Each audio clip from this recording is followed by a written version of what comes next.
Scientists in China have begun digging a more than 6 miles deep hole into the earth, the deepest ever attempted in the country, and may even result in discovering signs of life.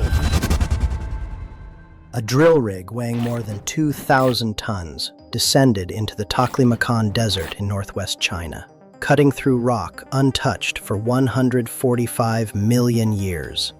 And when it hit 10,910 meters deep, workers erupted into cheers, cameras stopped rolling, and Chinese state media released a single cryptic statement about a discovery that had never been made on land before. All of a sudden, the updates stopped. No international scientific papers, no detailed analysis, just a sealed borehole in one of China's most politically sensitive regions, and complete silence about what they actually found down there. The last time a government drilled this deep was Russia in 1989, when their borehole hit 12,262 meters and encountered something so extreme they abandoned the site, sealed it permanently, and left it to rust in the Arctic wilderness, with only rumors and legends explaining why they really stopped. If you care about what's really happening beneath your feet, and why governments are racing to drill deeper than anyone has gone before, share this everywhere. Because what China found down there doesn't just challenge geology textbooks. It reveals that everything we thought we knew about what lies beneath continents might be completely wrong. And the discoveries Russia made when they drilled even deeper explain why this isn't just science.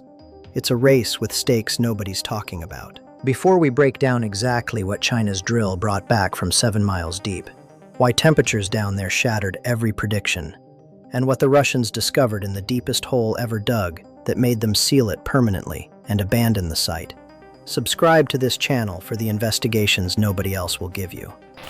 First, you need to understand where China drilled, because the location tells you this was never just about science. The Shenditaki-1 borehole sits in the hinterland of the Taklamakan Desert in the Tarim Basin, one of the most oil and gas-rich regions in China. The project was led by Sun Jin-sheng, a drilling engineer and academician of the Chinese Academy of Engineering, whose research focuses specifically on ultra-deep drilling for both energy production and earth science. The construction difficulty of the drilling project can be compared to a big truck driving on 2 thin steel cables, Sun explained. The drill string had to support over 1 million pounds suspended in a hole just 9 inches wide, navigating through 12 geological formations under pressures that would crush steel and temperatures hot enough to melt equipment. The stated goal was to reach the Cretaceous system, rock formations that date back more than 145 million years, from when dinosaurs still dominated Earth. These ancient layers hold records of plate movements, ancient climates, and buried organic matter that could reveal how oil and gas behave at extreme pressures. One study of an ultra-deep well called TK1 found cores and fluids that overturned ideas about how deep hydrocarbons can exist. But here's what they actually found at the bottom that no textbook predicted. Between 10,851 and 10,910 meters down, the drill reached high-quality oil and gas-producing rock formations. This was the first discovery of oil and gas beneath 10,000 meters on land globally, significantly expanding where energy companies believed hydrocarbons could exist. The pressure at that depth is over 1,300 times atmospheric pressure at sea level.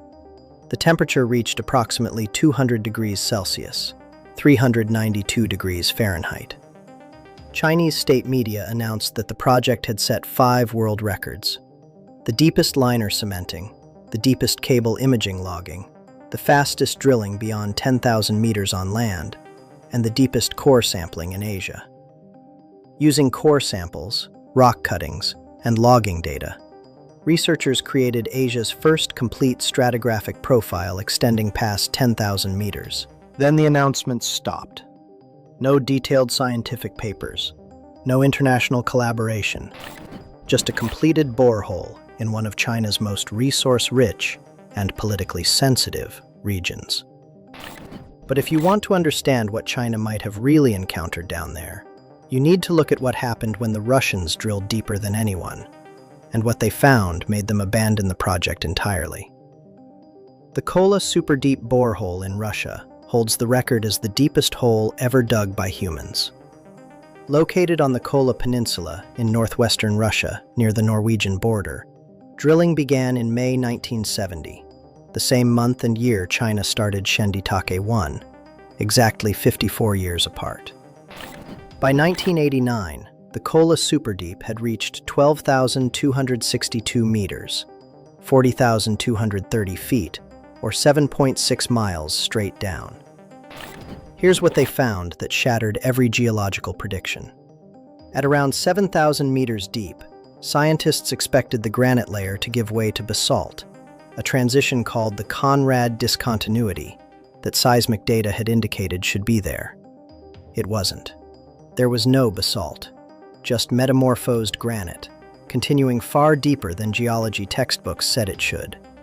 The seismic waves that suggested a rock-type change were actually detecting a metamorphic transition, rocks changing form under heat and pressure, not changing composition. That discovery alone rewrote continental geology. But it gets stranger.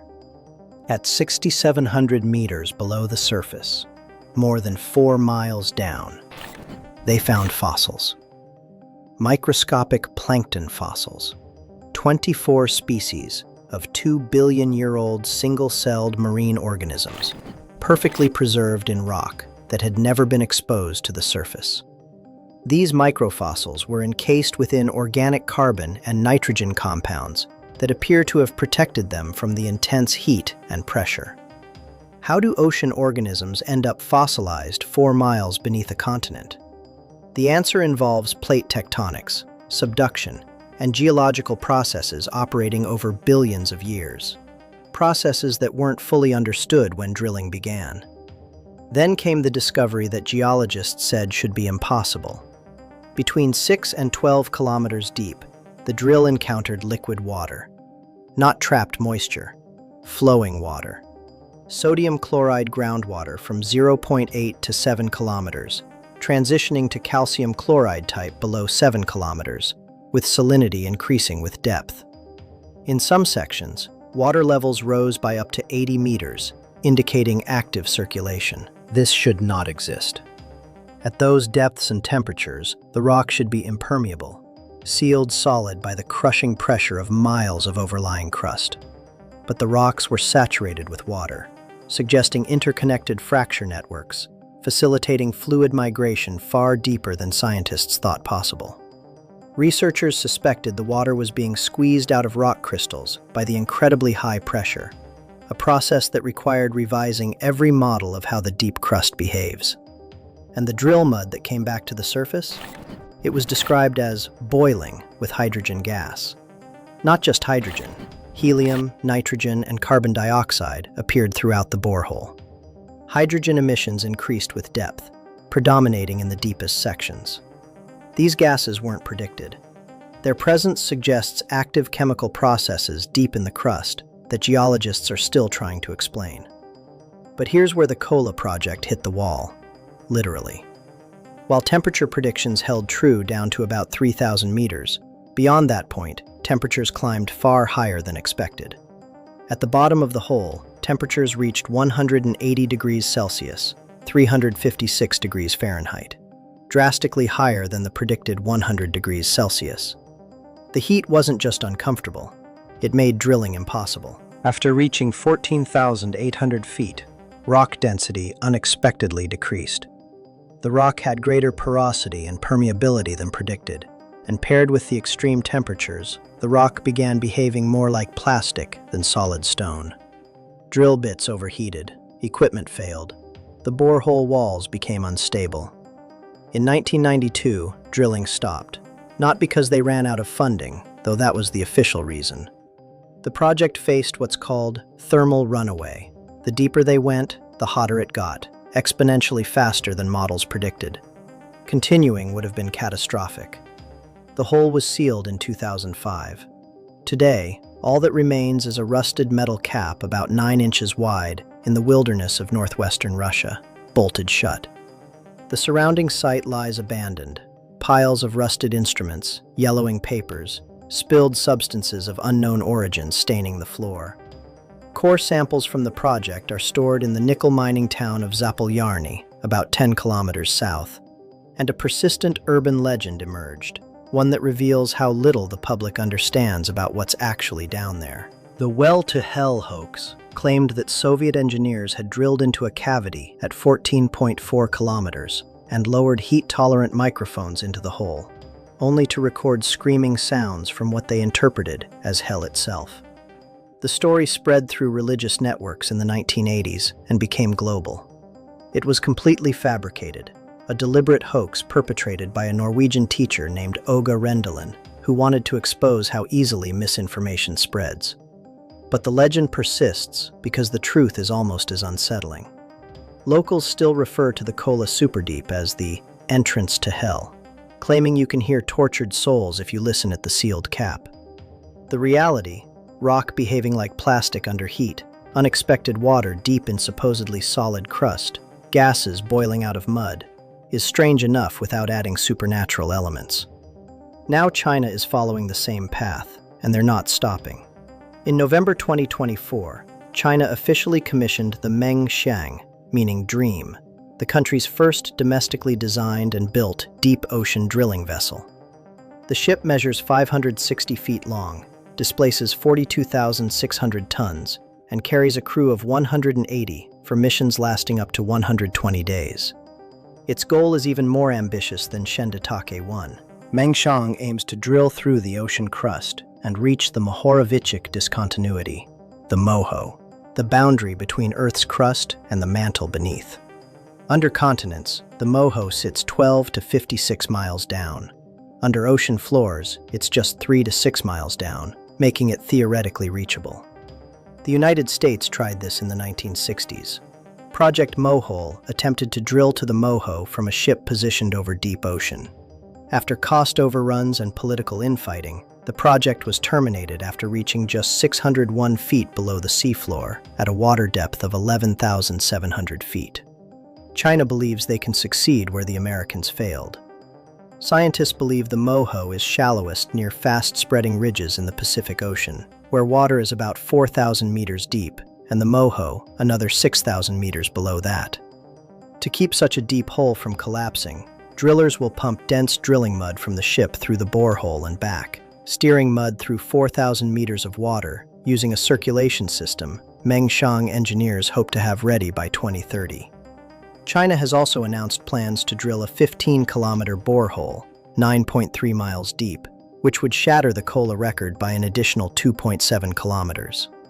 The project is part of China's broader strategy to enhance energy security by exploring geothermal and deep earth resources. And there's one more piece of the puzzle that explains why this matters more than just scientific curiosity. China is planning a deep ocean drilling program to manage up to 30 drilling expeditions from 2025 to 2035. International proposals will be welcomed, and all cores and data will be openly accessible to scientists worldwide, according to researchers who toured the Mengxiang. Some investigators hope to revive projects left orphaned when international ocean drilling programs lost funding. China is positioning itself as the new leader in deep earth exploration, filling the void left by Western programs that collapsed due to budget cuts and political dysfunction. This ship has the capacity to answer fundamental climate, oceanographic, microbiological, and earth science questions for the next 50 years, said paleoceanographer Peter Beil of Utrecht University. One thing is absolutely certain. China drilled 10,910 meters into the Taklamakan Desert and discovered oil and gas beneath 10,000 meters for the first time on land. Russia's Kola superdeep reached 12,262 meters and found no basalt where predictions said it should be. 2-billion-year-old fossils 4 miles deep, flowing water at depths that should be impossible, and temperatures that climbed exponentially higher than models predicted until the rock turned plastic and drilling became impossible. China's Mengxiang now aims to drill through ocean crust to the mantle, and China plans a 15-kilometer borehole that would break every record. We've explored 0.001% of the ocean floor. We've drilled less than a third through the thinnest continental crust. And every time we go deeper, we find something that wasn't supposed to be there. Stay tuned.